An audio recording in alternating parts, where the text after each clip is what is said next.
Halo, ketemu lagi dengan saya Mai. Bu Peter. Ya, hari ini kita balik lagi bahas tentang karakter development ya. Nah, di episode sebelumnya kan kita sudah bahas ya mengenai hidup sikap seenaknya ya. Hidup seenaknya itu berasal dari pembiasaan gitu ya. Jadi membenarkan kebiasaan gitu. Kalau boleh dibilang singkatnya. Dan akhirnya membuat si anak itu terbiasa dengan hal yang mengenakan dirinya dan sampai besar dia seenaknya dan mengajarkan lagi seenaknya kepada keturunan selanjutnya. Nah, di episode yang ini kita akan bahas tentang spesifik ya bagian dari hidup seenaknya itu, di mana kasus di anak sekolah itu biasanya membuli ya. Jadi membuli itu konteksnya ini apa ya, Pita? Kalau yang kita bahas sekarang ini untuk batasannya membuli Jelas kayak menindas yang lebih lemah gitu. Yang lebih lemah ya. Jadi konteks kekuatan di sini kita bisa bagi bisa kekuatan fisik. Jadi artinya si anak itu memiliki fisik Kekuatan badan lebih fisik, besar. Atau kedua dia memiliki kekuatan pengaruh, di mana mungkin dia dengan uang dia bisa orang tuanya polisi, orang tua saya polisi atau apa. Atau punya uang berlebih di mana temannya ditraktirin nurut sama dia, ikut musuhin satu orang ya. Atau ya bisa macam-macam bentuknya, manifestnya ya. Sih. Tapi konteksnya adalah menindas yang dalam ukuran tertentu lebih inferior, lebih lemah ya. Nah, untuk bully sendiri ini bentuknya juga bisa macam-macam ya. Bisa langsung ya. Macam-macam bisa frontal langsung. Frontal tuh maksudnya orang ketemu orang, misalnya dipukul, yang badannya kecil dipukul sama yang besar. Bisa juga lewat medsos. Ya berarti cyberbullying. Jadi dipermalukan di internet. Ya, dipermalukan di internet tuh. Misalnya stalker. Ini nggak suka sama si anak itu lagi ketahuan lagi ngapain gitu yang memalukan, foto sebarin. Itu juga pembulian juga. Ya, itu banyak korbannya yang sudah bunuh diri, salah satunya di Kanada yang hasil dibully di cyber itu akhirnya bunuh diri. Ya, itu tidak baik sih seperti itu ya, karena tiap orang juga berhak untuk menikmati hidup selama belajar di sekolah itu. Kenapa harus diganggu gitu? Apa mungkin karena berbeda? Dari beberapa penelitian itu biasa anak yang dibully itu kan mungkin ya memiliki perbedaan fisik. Biasanya betul, secara fisik berbeda. Jadi kadang anak itu merasa rendah diri, jadi jelek lah. Mungkin ada yang dikategorikan oleh teman-temannya jelek, kurang menarik secara fisik. Bisa itu juga. Atau memiliki kekurangan lain, keterbatasan lain seperti mungkin kemampuan bersosialisasi yang kurang, misalnya pendiam. Ya. Itu bisa mentalnya kejiwaannya bisa terganggu atau IQ-nya terlalu rendah juga bisa. Karena di sekolah reguler pun itu bisa menerima murid yang mentalnya kurang, jiwanya kurang, IQ-nya kurang, itu tetap bisa menerima. Nah, itu biasanya kebanyakan itu bisa jadi korban bullying karena sulit mengikuti pelajaran dan jadi olok-olok di kelas. Kalau ditanya mungkin ketinggalan, dipermalukan ya. Itu jadi di sini konteksnya bukan idiot ya, cuma IQ kurang rendah. aja lah gitu, jadi mungkin itu. IQ-nya 100 atau kurang dari 100 sedikit kurang dari jadi secara kecerdasan mungkin dia berhitung atau belajar sesuatu itu lebih lambat dibanding teman-teman. Tapi masih bisa berkomunikasi masih itu ya. Nah, bagaimana sih caranya kita bisa menghindari si bullying ini supaya tidak jadi epidemik, jadi masalah besar nantinya? Jelas itu udah tanggung jawab orang tua yang pertama. Nah, yang kedua sebenarnya tanggung jawab guru. Cuma ya itu yang seperti yang kita bahas yang sebelumnya, guru pun sudah terkurung istilahnya ya. Geraknya udah sangat sangat tidak bebas untuk mendidik karena dibatasi oleh HAM. Katanya anak-anak yang ini memiliki hak asasi yang harus dilindungi. Iya, Tapi hak asasi guru nggak perlu dilindungi. betul. Guru kan digaji sama murid, katanya begitu. Katanya begitu. Ya begitu arogannya anak sekarang sehingga guru itu dianggap hanya sebagai pesuruh lah di sekolah, kasarnya ya. Dan saya juga pernah lihat ada anak cewek itu sangat kurang ajar membuli seorang guru, dan itu di Upload di foto ya, di heboh itu, Heboh di di internet heboh itu.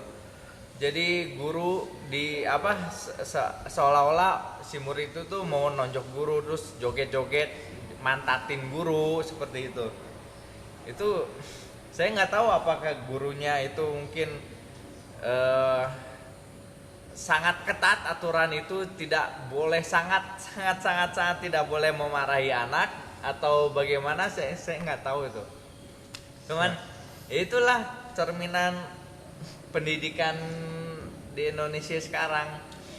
Kita boleh bilang bullying ini kasusnya meningkat setiap tahunnya, walaupun belum sampai ke tahapan yang mengkhawatirkan. Jadi kasus-kasus yang kita sebutkan seperti guru yang dipidanakan gitu ya, itu sebenarnya jumlahnya masih sangat kecil ya. Bukan berarti misalnya 20% dari murid Indonesia memperlakukan guru seperti itu, enggak. Mungkin ini hanya 1% atau kurang dari 1% ya. Tapi ingat, angka yang terus meningkat ini kalau kita tidak perbaiki, ini suatu hari akan jadi penyakit yang susah disembuhkan ya. Jadi ini adalah tugas kita bersama ya, untuk saling mengingatkan bahwa pendidikan itu kan dibuat untuk memajukan bangsa melalui wawasan yang lebih luas. Nah, wawasan itu didapat bukan hanya dari buku, tapi dari interaksi dengan teman-teman dan guru. Ya, banyak hal yang bisa dipelajari dari koneksi baru dengan orang lain. Ya. Dengan membuli artinya Anda telah menyetop ya, memberhentikan kesempatan kita belajar dari orang lain tersebut. Ada kasus nggak dulu misalnya siapa yang dibully ketemu lagi sekarang sudah sakti banget gitu? Sakti membulinya. Bukan, maksudnya dulu orang yang dibully di sekolah gitu. Oh, yang dibully. Tapi ketemu lagi sekarang udah sukses dan yang dibulinya kerja sama yang dibully gitu. Itu memalukan. Itu sangat memalukan. Nah, untuk kalau ada di antara kalian yang dibully, cara balas dendam yang efektif itu bukan balik hajar, bukan, tapi tunjukkan siapa dirimu sebenarnya dan lihat nanti. Ya, di masa depan. Tahu-tahu yang membuli kalian kerja sama kalian. Itu balas dendam yang sangat, Ya. saya 4 jempol. Ya, betul. Jempol.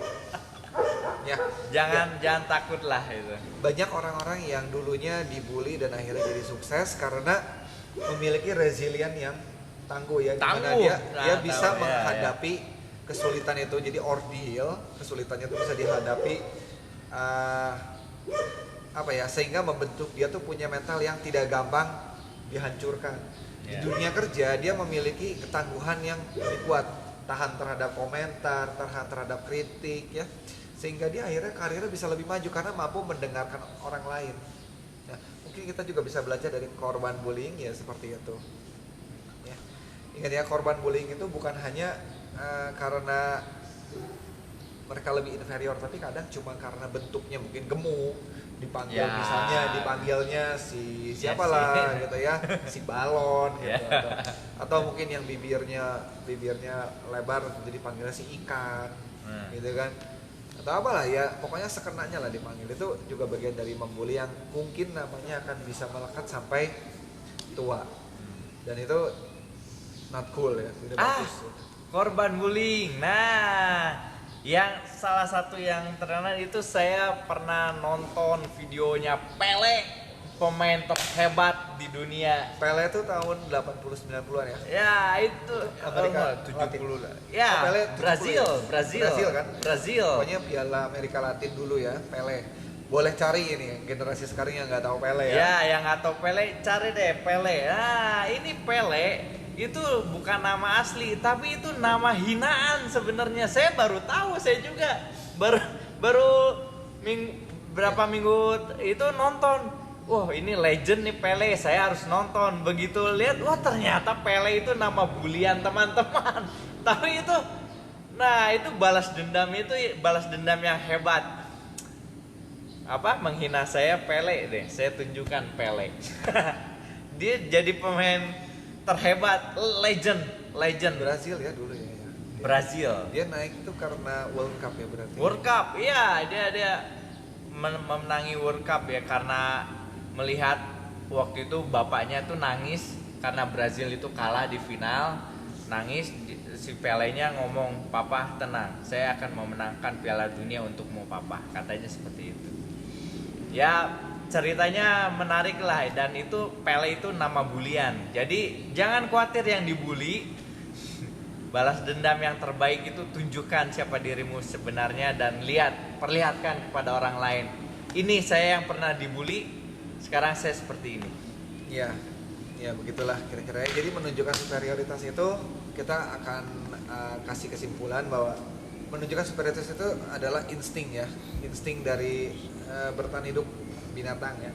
Contohnya gorila, di mana yang badannya paling besar itu akan menguasai klannya. Jadi di binatang itu kan yang badannya paling besar berhak memiliki keturunan paling banyak karena diharapkan nanti spesiesnya akan memiliki keturunan yang badannya besar juga, kuat gitu, mampu apa yang namanya bersaing lah gitu.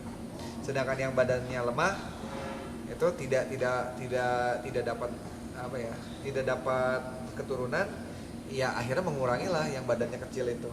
Nah itu untuk binatang. Kalau manusia seperti itu hanya berlaku untuk zaman perang ya. Untuk zaman perang di mana kita butuh orang yang jago, yang fisiknya hebat dan harus berperang gitu ya. Sedangkan kita sekarang sudah di zaman yang di mana kita tuh sedang membangun, kita sedang bersiap-siap seperti Star Trek itu, kita mau keluar angkasa dan kita udah nggak perang lagi kok sama siapa-siapa. Jadi kita nggak perlu seperti itu. Kita perlu orang-orang yang toleran, bisa bekerja sama ya. Karena untuk bisa membuat sebuah spaceship itu dimulai dari membuat perangkat-perangkat kecil yang bisa bekerja sama, digabungkan jadilah sebuah pesawat ulang-alik ya. Itu membuat pesawat ulang-alik kan butuh multidisiplin yang banyak ilmu ya.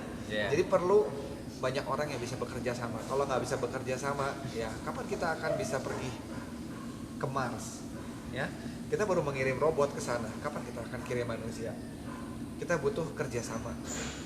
Ya, jadi perlu dipikirkan untuk yang hidup seenaknya. Bullying ini untuk jadi refleksi di mana kita bisa hidup lebih baik. Ya, jangan lupa di like, subscribe, share juga ke teman-temannya. Kalau ada pertanyaan kasih di kolom komentar dan kita akan jawab. See you.